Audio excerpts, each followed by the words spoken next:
when COVID first reared its head, a lot of employers began to think that we were going to have a hiring slowdown. Really, the opposite happened. I mean, we had a bit of a boon. It was like going to war for the United States, right? Jobs were created, products were produced. We very quickly found ourselves with a talent shortage in several areas. Not understanding the economic landscape of even a pandemic was mistake number one. Not realizing the whiplash effect after that subsides, mistake number two. Even if we did realize the whiplash effect, the Fed didn't really act quickly enough. And there were several things. Some of this economic season that we're going through now could have been avoided to an extent.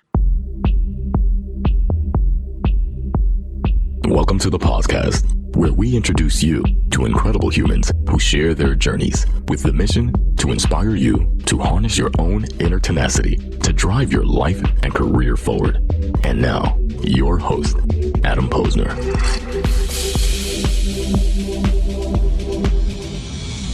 All right. Welcome, everybody. Welcome back to the Podcast Live. I know it's been a long time in the making. I am thrilled to welcome my guest today from the great state of Texas, the city of Dallas, Mr. Craig Fisher. Craig, what's happening, man?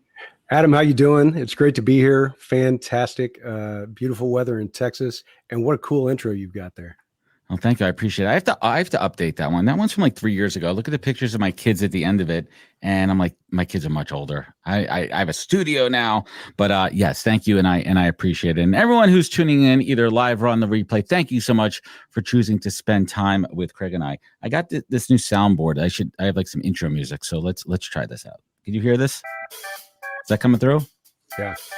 So what I wanted to do was welcome back to the Podcast Live. It is Thursday, October 26th, right? I lose track. 26th of the year, 2023. I'm thrilled to welcome my guest today, Mr. Craig Fisher. Craig has a brand new book out called Hiring Humans. And today we're going to break it down and talk about what it's all about, the process, and all that kind of fun stuff. So Craig, let's get into it. Let's get into it. You're no stranger to crafting thought leadership. Well, actually, let's take a step back. If you kindly introduce yourself to my audience, some folks may know you, some may not.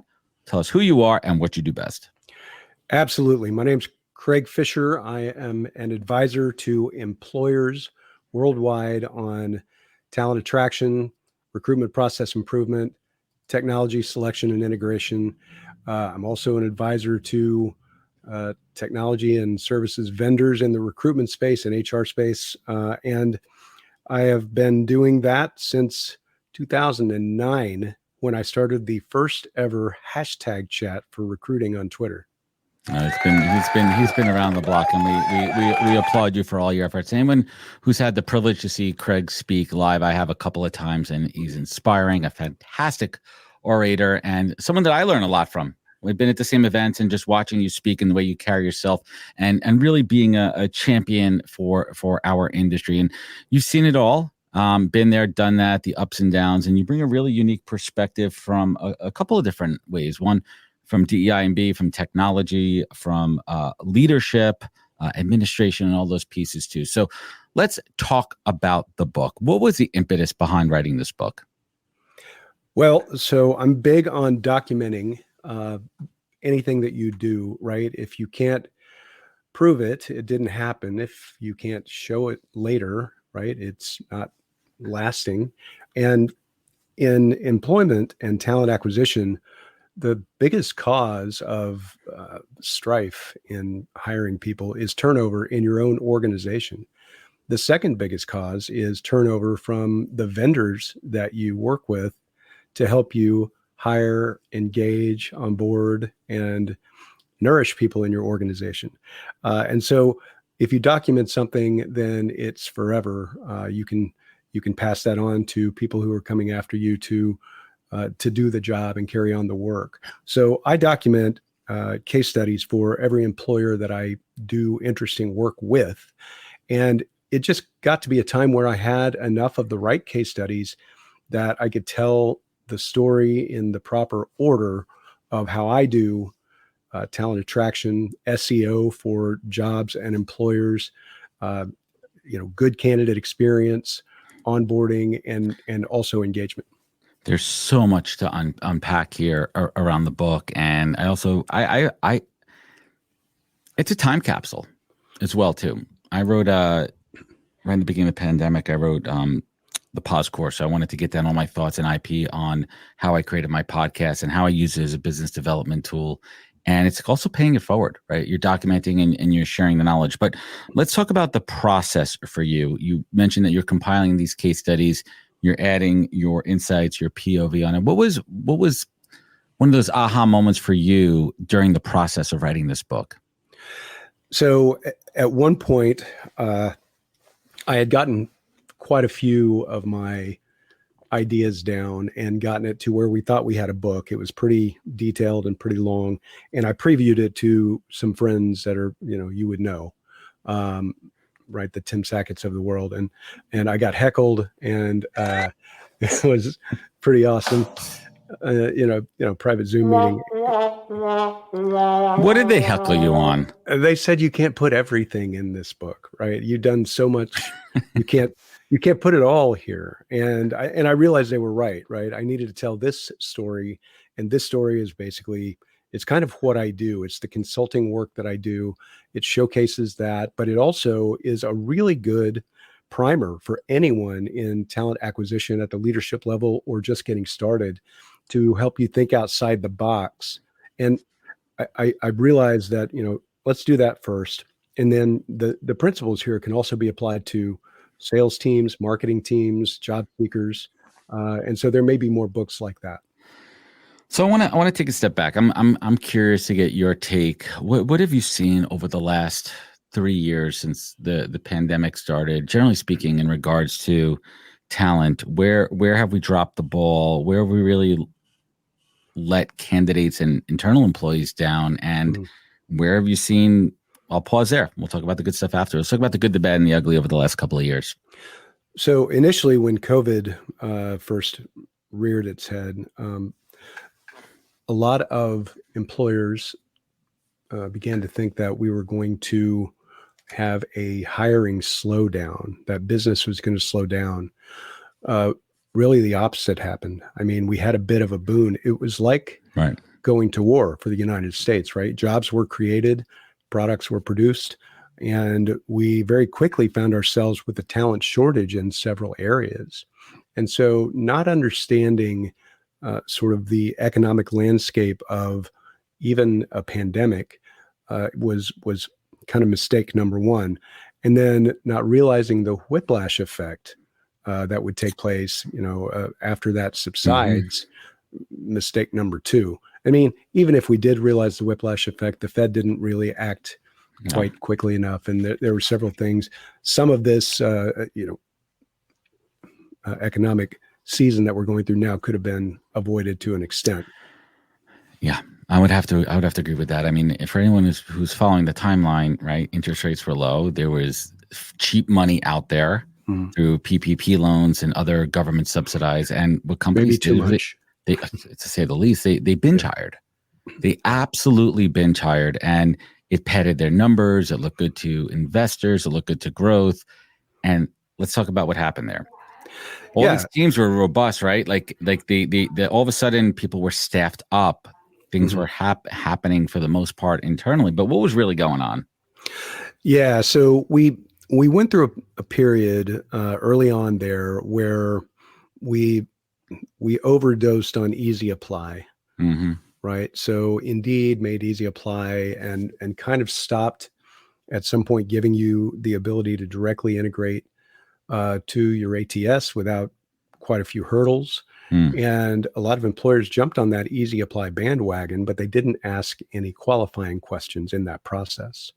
And so you end up with, thousands or tens of thousands of applicants for jobs that really you need 10 people for. Right. They made it too easy. Like it was literally like the Staples easy button. People were smashing that, and they were indiscriminately applying. Yeah. And but I don't think, and obviously you have maybe you could add some data to it. It looks on the optics on the outside make it look easier to the job seeker, but what it's really doing is completely log jamming the entire application process, and the folks that are hurting the most are the most qualified ones. There's only so much volume that the recruiter. Listen, everyone knows this. There's no ATS bot. There's a human being on the back end that is rejecting your email, your resume, unless there's a qualifying question around a certain skill, knockout questions we like to call them, a certain skill, geographical location, status from an employment visa kind of status thing, or for example, I'm working tech jobs that require FBI and Poly background. If you don't have it, it's a deal breaker. Right. Aside from that, there's a human. Yeah, there's a human, and there are easy ways with spot technology or even sort of advanced Indeed, technique to ask some of those qualifying questions. Do you live in the country that we're hiring, and are you currently able to work there? And do you have XYZ certification if that's required? Like a couple of quick questions still, right? You want a short apply. And if there's a longer tail on the back of that, come back around later to have the candidate finish that, especially if you've got Workday or some sort of login screen that you have to get through in order to apply. You want to keep the friction low, but also, in my opinion, have enough friction where there is a tad of effort. I mean, obviously, we don't want people having to rewrite their resume. We want simple parsing or uploading. Those are basics. Those are the 101 stuff. But qualifying questions, in my opinion, are important, and I think it also forces the candidate to think, am I qualified for this job? Right. I can't even tell you. I mean, as a in the trenches recruiter, I now have to put on certain roles that I'm posting, US only remote, no sponsorship. I can't even tell you how many people disregard that and apply. So that's just a minimum. But if you think about like the early stages of the pandemic, how easy it was to apply, the logjam, and how that affects the system. You said something interesting about the ATS bot earlier, and that's a real thing, right? I mean, there is no ATS bot, but the perception is that the ATS is using AI to screen out your resume. And so you have to just copy the keywords of every job into your resume and then apply. And if there's no qualifying questions in between there, then yes, you are corrupting the system for the qualified candidates. It's really tough. And nothing has really changed since we were doing this 10 and 20 years ago, right? I mean, what happens is resumes pile up in a database, whether that's your inbox or your applicant tracking system or whatever it is you're using. And then you go search through those resumes with keywords to try to pull out the ones that maybe are the best match. It's not possible if you've got tens of thousands of applicants to fully review all those resumes. I was looking at open recruiter roles the other day, and there was a recruiter role posted, and 3 hours, there's 1,300 applicants. How's that even manageable? So if you think about, if you're the recruiter on the back end who's reviewing all these, you're going to be searching. Now, I've seen some great tech where it's scoring and it's evaluating, which is not a knockout bot because it's not automatically eliminating, but it is making the recruiter's job a bit easier. Well, let's throw a curveball here. Is there a way to hack it? And like, even though you might hack it and get your way into a call, you still have to prove yourself on the interview, right? Like, what would you advise candidates as far as like, be truthful, just be straight up? Be truthful, obviously, be straight up, but be responsive and be thoughtful in your responses. So here's the thing. There's matching software, right? We know that there are software vendors that can stack rank your resume or your application and kind of put you in a B or C category. Now, is there bias built into that because they're using AI? Maybe, right? And they might have to prove that it's not biased, that process. That's fine. But I like a system better that evaluates your communication and interactions. So if there's an automated response, hey, great, thanks for sending your resume. Can you answer a couple of quick questions? And then it evaluates how you answer that, right? There's some great ways to do that, and that's a really better methodology, if you ask me. So I'm going to give a shout out right now. I met the team at Plum when we were in Nashville. Yeah. And I went through a demo of it, and I'm not fully endorsing their. I mean, I would love to endorse them if they want to sponsor that. That's on the table, Plum folks. But from an overall perspective of what that technology does and how it makes it easier, this is a technology that sits on top of an ATS system. It sits in between the ATS system and the recruiter. And what it's doing, it is actually, it sends out a survey to qualified candidates, and it's pretty short. It's about 8 minutes. It's not some long, crazy psychological assessment, but those questions have been formatted in a way that's going to assess your hard and soft skills and score you on that. And they've removed the element of gaming it. Right. It's one of those things where you can't game it. It's just it's too impossible. And that's given the edge to recruiters as well there too, because it's going to stack rank candidates and make it easier for them to review applicants. What's your general thoughts on tools like this? That's absolutely the way to do it. We might as well go ahead and do a shout out to Jason Putnam right now. Sponsorship. In fact, I'm meeting with him later today. That's funny. They're going to. And you could send them this link and say the podcast would love to. And Katrina's great. Katrina was awesome yesterday. Shout out to Katrina. Yeah. Well, so shameless plug. Do I have a shameless plug button? I could use the record set. Shameless plug. Sorry. So as an employer, you might be stuck with your applicant tracking system. Okay. So fine. And also, employers call me all the time and say, hey, can you help us select a new applicant tracking system, kind of on the down low, because we don't want our vendor to know. Don't tell them we're shopping and they're too expensive. It doesn't right. Well. Yeah. And what I say is, first of all, have you really thought this through, and have you actually looked at the contract very closely of what you've got? Because most of the time they're not using all of the features or not properly using what they've got. Right. And their relationship with that vendor is broken for various reasons. And it's not the best.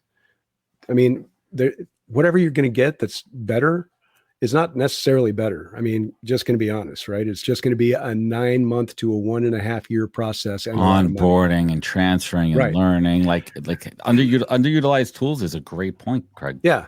And so understanding what you've got is a big part of that. And then understanding what could plug into that as an overlay or an attachment, right? That can help fix what you think is wrong with it. And there's plenty of, I mean, there are hundreds of great tools. And so just understanding which tools work with which platforms, which integrate well, which are backlogged, which are understaffed, right? All of these things, if you know someone who knows the shortcuts and the answers, it helps to be able to ask those questions. How does a company know if they need it versus want it versus just being sold by, the sales rep? Yeah, you're always being sold by the sales rep, or whether right? I mean, you're seeing if they're any good. You're seeing ads and you're seeing social posts, and they're in your peripheral vision, and that's smart. That's just good marketing. So you have to be wily enough to know, okay, yes, I'm being sold to. Yes, I feel like drinking a Diet Coke right now for some reason, right? But you don't just go drink Diet Coke all the time. No. But vendors come to me and say, hey, help us push our product. And I have to be of the mindset of, let me see your product and let me talk to your engineers and let me meet your CEOs. And right. It's the whole thing. It's not just the product. Software. What do you look for when you're interviewing them? What do you look? Do you put yourself in?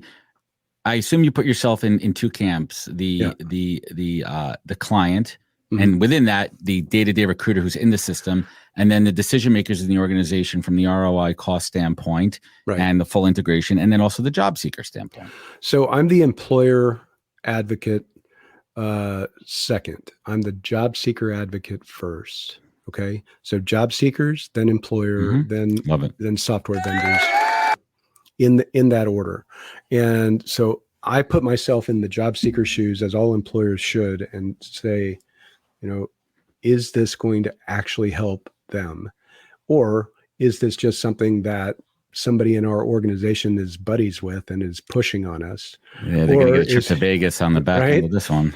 Or do we have some, big corporate partnership with SAP, and so therefore we have to get all their their preferred vendors, right? So when an employer comes to me and says, Craig, we want to add AI to our technology stack, and William Tincup will say that saying technology stack makes you sound old.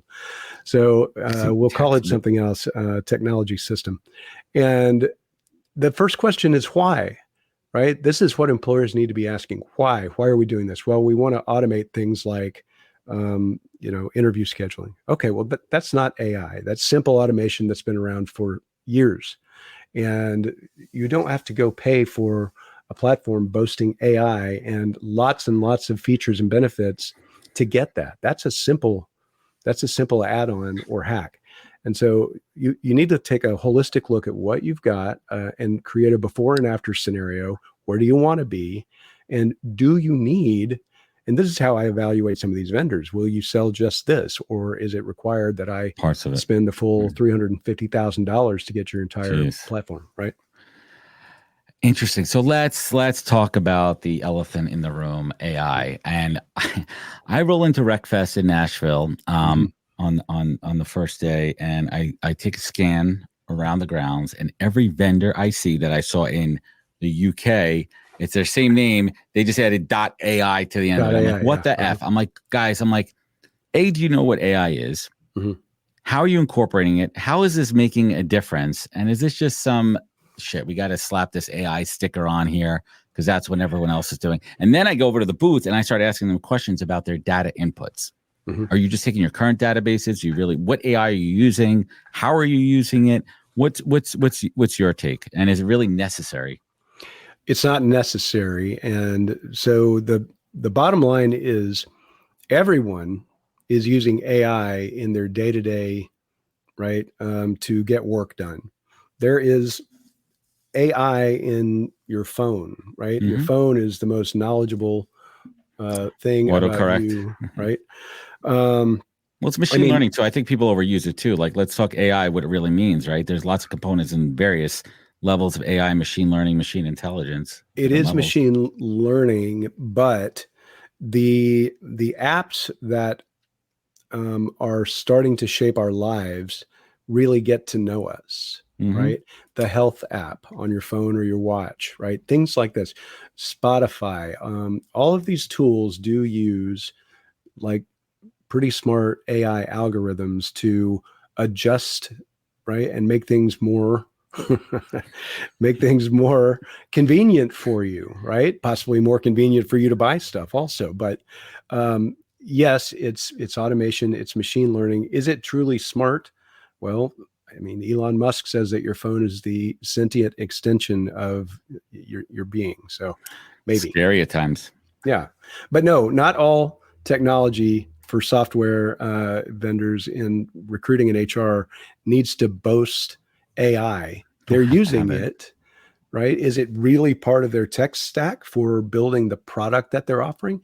Or is it a button that allows you to go out and search Chat GPT and bring back results into your dashboard? You know, from a recruiter standpoint, this has been fun, and kudos to Kevin Logan Jr. and my good friend Alex Fish, who have been pushing me to really dig deep into personal use of Chat GPT and playing with Chat GPT 3.5 and 4 over the last few days in different ways, from helping me create outreach emails, and it helps with tone and sentiment. Like, I think I'm a good writer, and then I take that same message and I put it through with different prompts, and it's giving me a whole different perspective. Now, do I take that as gospel? No. Do I take that as insight? No, because sometimes it comes off a little robotic, in my opinion. But the cheesy thing is, sometimes. Correct. And it's a little bit automated. Yeah. But where I found from a recruiter standpoint, and Kevin and I see him in the comments there, we've been putting job descriptions and getting Boolean searches coming out of that. And it's the not so obvious search words that are making the difference and helping you think, and being that like, I feel like I'm the Terminator sometimes, that I got this third eye and I could just, utilize it. So recruiters out there, I urge you to embrace technology. Oh yeah. Don't be shy from it. Use it. And people say it's going to take over your job. Well, it might if you don't know how to use it, and you could. That's right. So let's get back to, I'm sorry, you have another point on this? Well, it's just a tool, right? I mean, just a tool. It doesn't work by itself. Neither do phones, neither does the internet, neither does a calculator, right? Somebody's got to wind the clocks. So you have to learn to use the tools that are available and that are modern. And if you're stuck, saying, I'm not even going to be on Facebook, then, well, good luck in recruiting. All right. So I want to take a quick left turn for a minute, and then I want to get back to the book here. So I've been doing a lot of competitive analysis out there and really trying to gut check myself on, like, what am I doing right? What am I doing wrong? What am I maybe not looking at? What are my blind spots? So I've been doing a lot of competitive analysis in this down market when I have a little bit of bandwidth. Yeah. And I'm seeing companies just doing things different, whether it be just the model, where they're turning the recruiting model on its head. I mean, I personally think that the contingency model is awful, right? And that's a whole other podcast. I mean, I do it because I have to be competitive. Right. I mean, I think the future really is fractional, high touch RPO and really customized. That's another core offering that we do here at NHP and PNT. But I'm looking more about how companies are reaching out and how they're using these automation tools. For example, a friend called me yesterday and she said, "Hey, Adam, you have a minute?" This recruiter, quote unquote, on LinkedIn reached out to me. Her profile looks something fishy about it. Yeah. I replied, "Yes, I'm interested." And then they automatically connected with somebody else. Are these companies really creating these quasi-bot AI generated profiles for algorithmic driven lead gen? And then they drive. I saw it. I mean, I know the inside baseball, and the red flags were in my face, but for the average job seeker, they would just get on those calls. All of a sudden you're submitting your resume to something without even a job, just to get in their database. That's right. So the fear is, and the danger of doing automated marketing on LinkedIn is that you'll get caught and your account will be suspended. So yes, they create fake accounts and run ads with them. And so, I mean, it is gaming the system. Eventually LinkedIn will crack down on that, as they do every few years. When they, right. They do. Few years. Yeah. So how about they should do it every few weeks? They should do it every few weeks. Few years. And they just let go 700 people. Who's going to be policing LinkedIn? Right. Yeah. LinkedIn doesn't do it well enough. I'm a fan of LinkedIn for what it is. Yeah. I'm not a fan of LinkedIn constantly trying to push recruiter seats on everyone. I don't think you need that. I mean, if you know how to use LinkedIn, let's talk about that someday. Yeah, and it's interesting too. I just got hit with my I forgot my recruiter was on auto payment, and then I look at my credit card. I'm like, "Oh, thank you, LinkedIn for that one year." So I want for your annual renewal. Yeah, thank you for the annual renewal that you don't even give me a second to think about, because if I want to renew it or not, right? And then anyway, I'm not going to go down that. Hey everybody, I want to talk about a product and platform that I absolutely love, and our latest sponsor, Interseller, the prospecting and outreach platform of choice for recruiters and sellers. Whether you're doubling down on business development or recruiting talent, Interseller does all the heavy lifting of finding contact data, automating the email and follow-up process, and syncs all that rich data into 20 plus CRM and ATS platforms. Reach out now and get going on a 2-week free trial, and let them know you heard about it from Adam on the podcast today.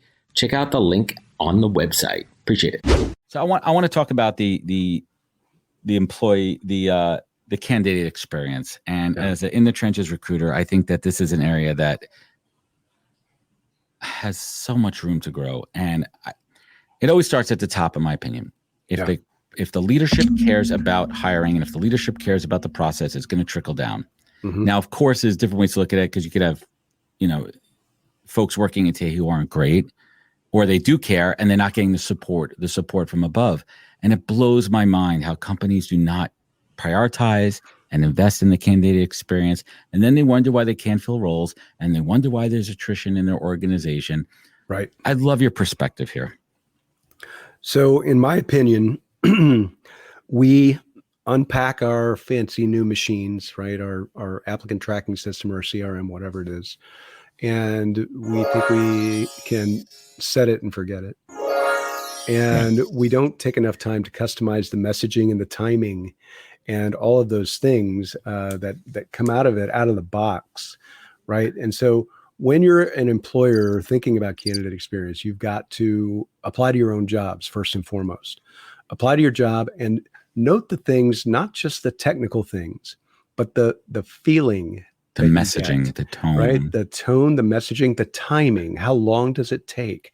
And then is there a huge pause between your response and whatever happens next? If it doesn't feel good, it probably isn't good, right? And so then you have to look at, what levers do I have to flip in order to make that more seamless and better and feel personal? And that's really the thing. The people that we're trying to get to apply to our jobs are our future coworkers. Exactly. Right? I mean, if they're not right for that job, great, but their next door neighbor might be, or their uncle or their daughter, whatever. We want to make fans out of them. And we're not doing a good job most of the time. There's such an opportunity to gain customers and loyal supporters by the way you treat folks in the process. That's right. And the way they refer it. If you treat someone well with empathy, care, and understanding, and you reject them, hey, I'm still a fan of Coca-Cola. I applied. I didn't work there. No hard feelings. But if they treat me like shit, screw it. I'm going to Pepsi. Sure. Right? Because these are your customers. This is your generally speaking. And the other part of it too is the negative effect on your current employees, attrition, right? Yeah. Like when people are let go, people are doing 2-3 times the work. Don't you want to fill those roles quickly with the best? Like there's that cross section, right? Best quality people, fastest amount of time. Right. That's what we're tasked to do as recruiters. Yeah. And when you're getting slowed down from the top and you're not giving the tools and you're not giving the support, it's a recipe for disaster. It's a recipe for disaster that can easily be avoided, right? I mean, we are sitting on top of a lot of talent data that we generally haven't done enough with, right? We hire analytics peoples and we generate these reports and we talk about it, but we don't actually take any action on the data that we have. With ChatGPT and generative AI, we're about to be able to really analyze and take action on this mountain of data that we've got to be able to fix a lot of these problems. I mean, we're about to be in a data revolution because of the way these tools can summarize data quickly for us. And those data points are going to be interesting because there's traditional metrics, which is time to hire, time to fill, which I think are kind of antiquated because there's a lot of X factors that kind of go into it. So let's make those metrics, which I think are valuable, actually be populated with more informed, with smarter data, with additional data points that handle all those nuances and X factors. Are we getting there? I like simple metrics, Adam. I think we overcomplicate things. I think we use too many flowery words in employment and hiring and consulting, and I think we overcomplicate things. So I like things like hiring velocity. Tell me what that means.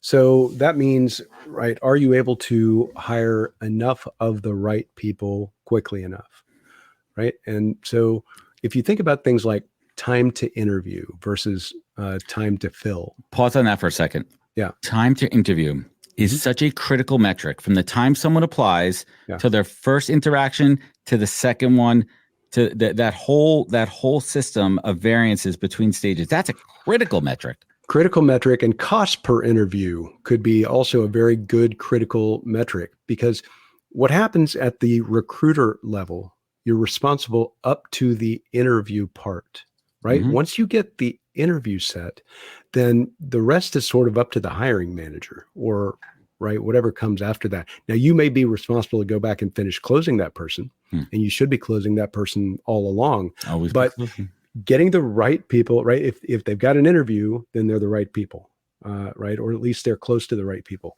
And I think that's a very overlooked metric right there.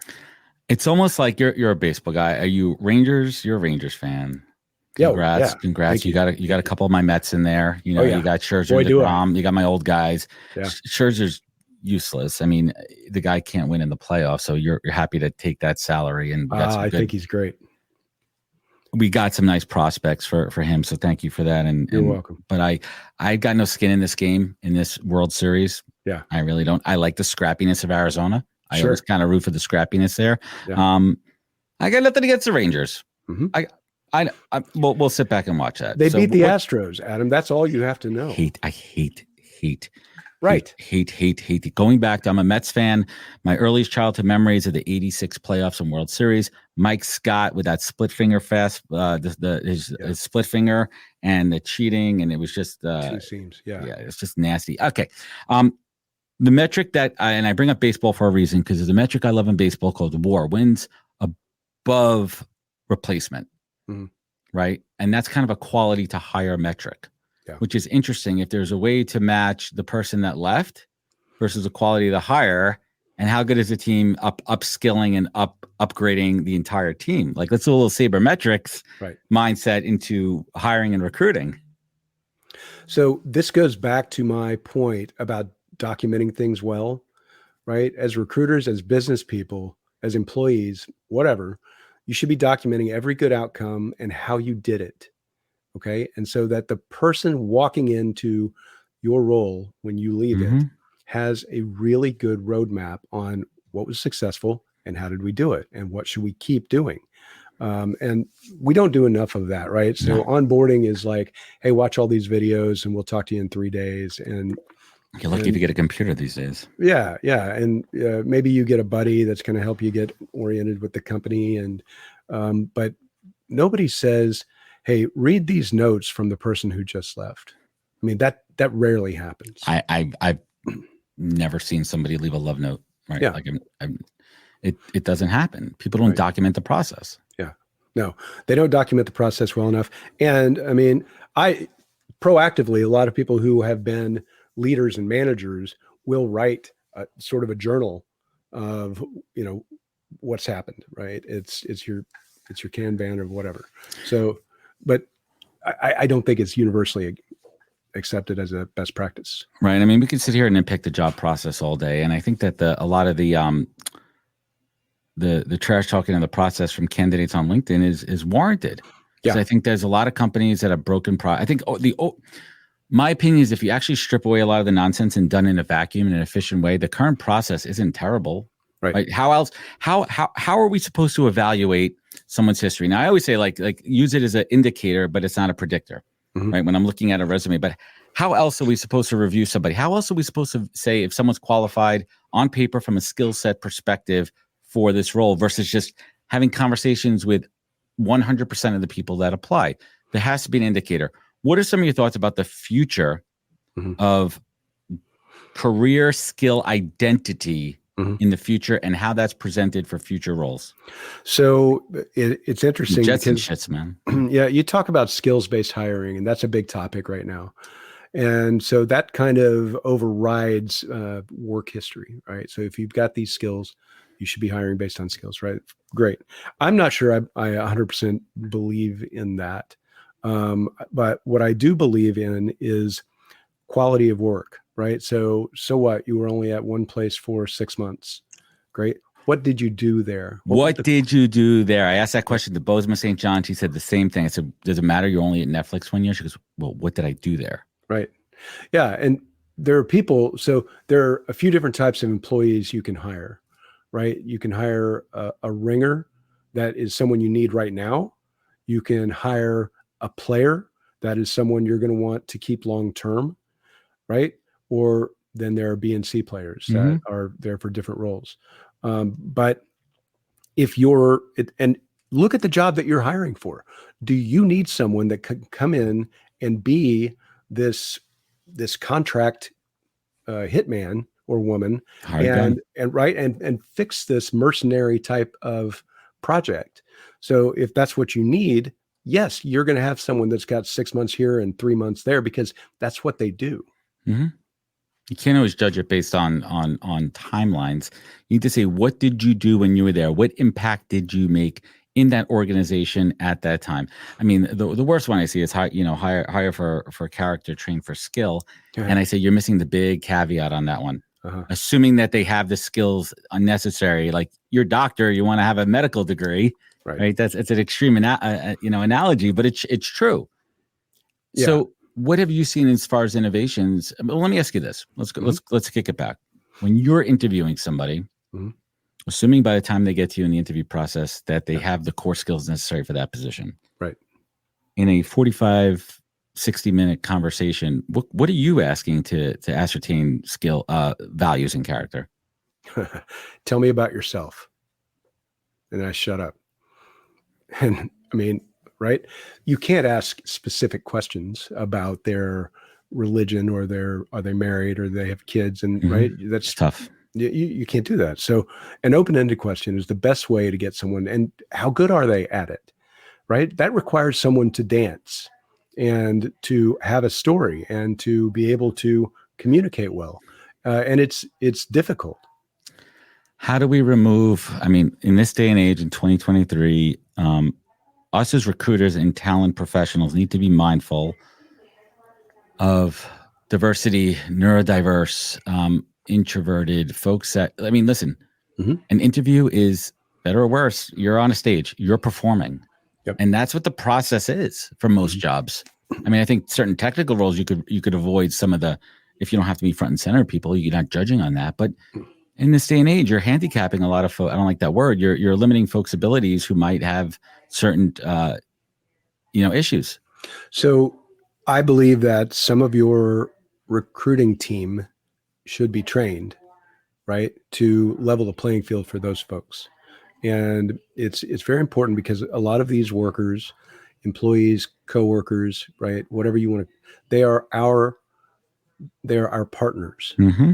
Okay, are extremely good at their job, but they might not be the best at explaining how or why they're good at that job, and right, various other things. And so you need to have some training for your recruiting team in how to help level things up for them. Smart.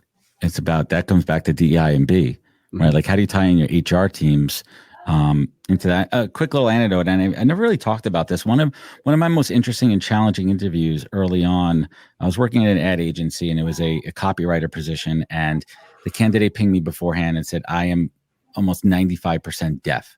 And now I'm like, okay. Mm-hmm. And I wrote back, I go, how would you best prefer to be communicated? And he wrote back to me, he said, we're going to go on Zoom, I forget, we're using some weird platform back before Zoom was a thing. And we used the chat. And when he was able to talk to me, he did, but he prepared me and set it up. And I took a moment to think about, I'm going to slow down. I'm going to read, I'm going to listen. And I think us as recruiters, we need to listen. Recruiters are getting piled on right now. Companies have cut back the skeleton crews. The amount of applications have never been heavier. The process is slowing down, but we still have to lead and work with empathy, because we are the gatekeepers. Yeah. Us in the trenches, recruiters, we're gatekeepers. How do you coach companies and teams for newer or even more advanced recruiters to be more empathetic when sometimes we actually are in quite an administrative role at times, unfortunately? Right. So first and foremost, you need to understand your recruiting team and how do they treat their colleagues, right? The people they're currently working with. Are they good teammates? Are they open? Are they helpful? Are they mentors? And then put it back to them and say, these candidates are your colleagues. These are people that, right, they work in the same field as you, right? Or as our company, as our business, right? If you treated someone in accounting the way you might treat this candidate, would that be okay?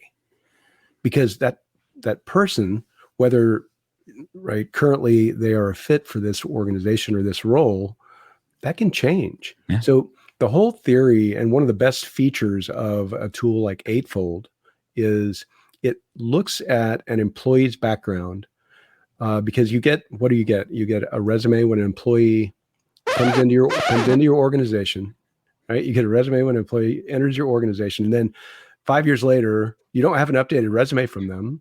So it's whatever is in your applicant tracking system and your HRIS system.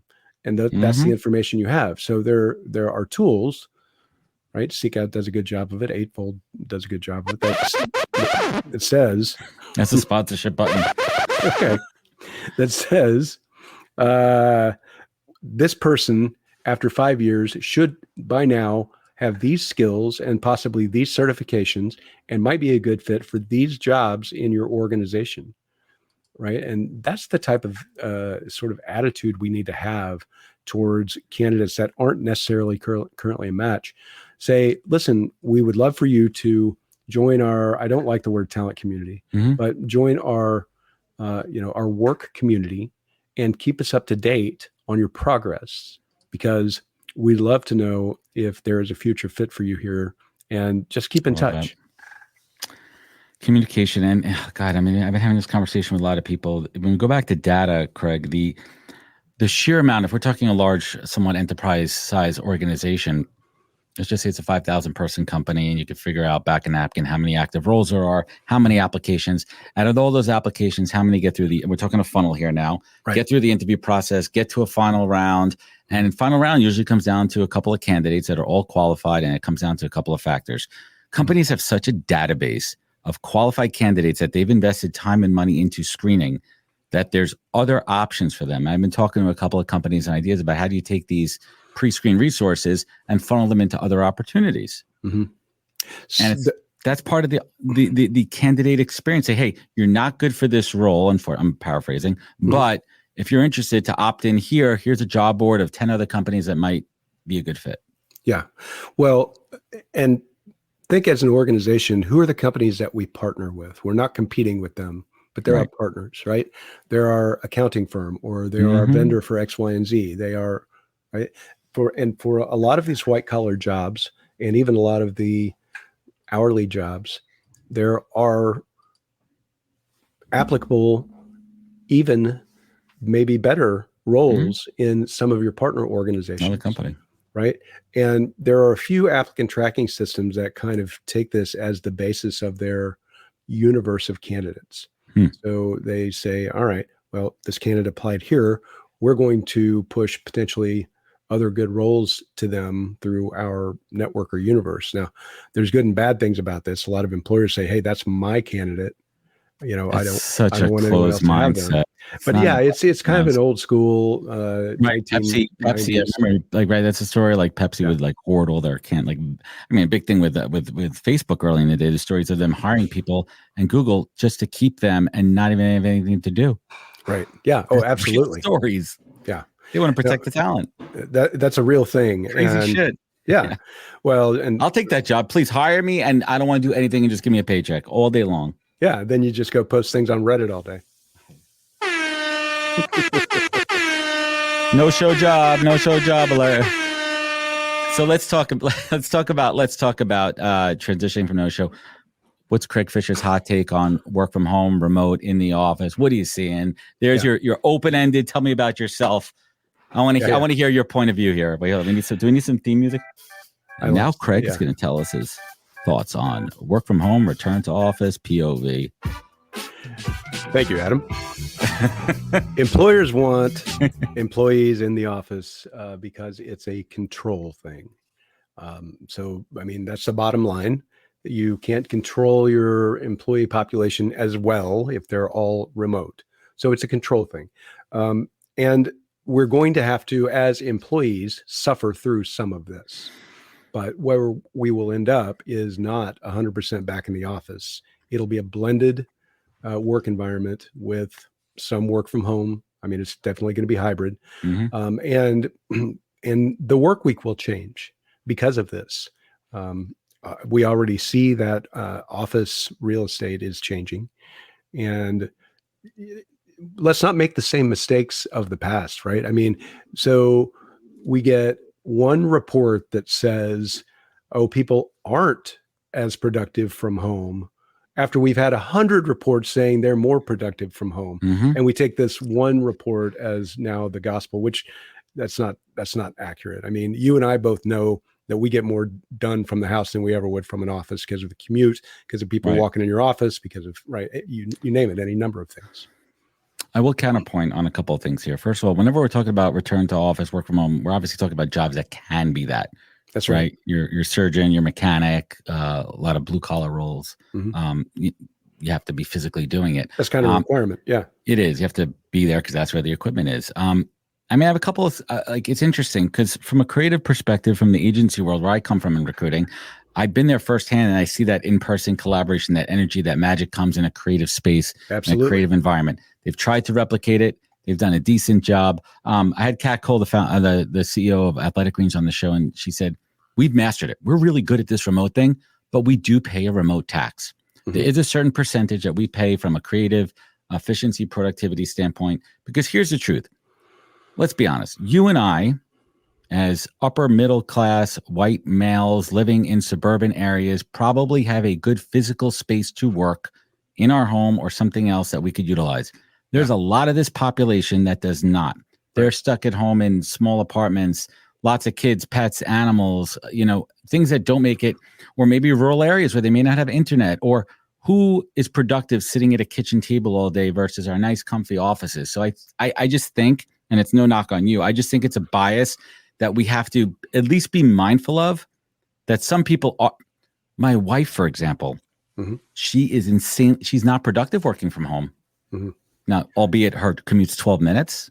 Yeah. But there are people that need to be locked in, productivity. And then what happens with working parents from a career growth standpoint, where you're competing against other folks trying to climb the corporate ladder, and now you're working from home all the time, balancing kids, all that stuff. Yes, there's a positives of being there for them versus being in your dedicated space where you're present, you're getting the face time.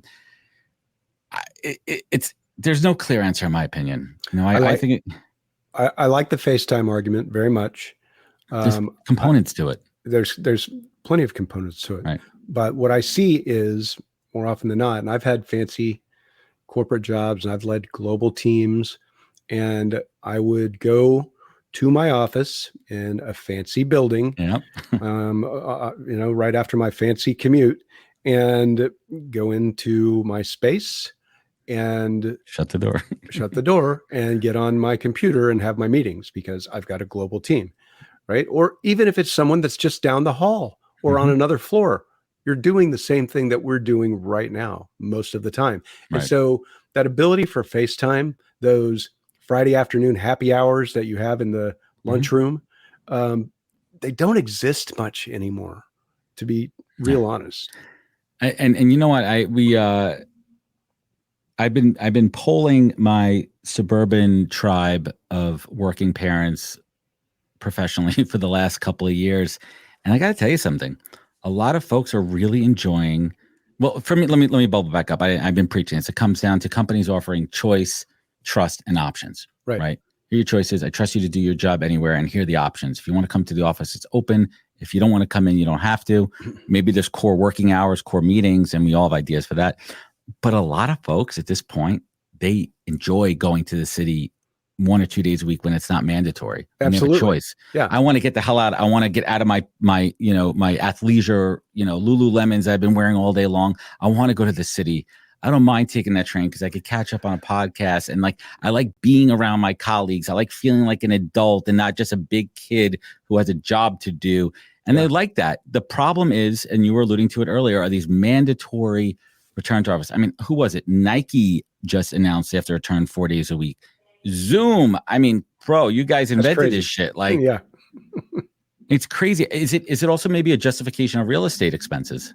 Well, it is. And it's one more thing that goes to show that your employer brand is critical to your consumer brand, right? If you're publicly treating your employees in a way that doesn't jive with your product, you're going to suffer. And Zoom clearly did. They took a big hit, right, when they announced that. And so we have to be just cognizant of using empathy in all of these situations.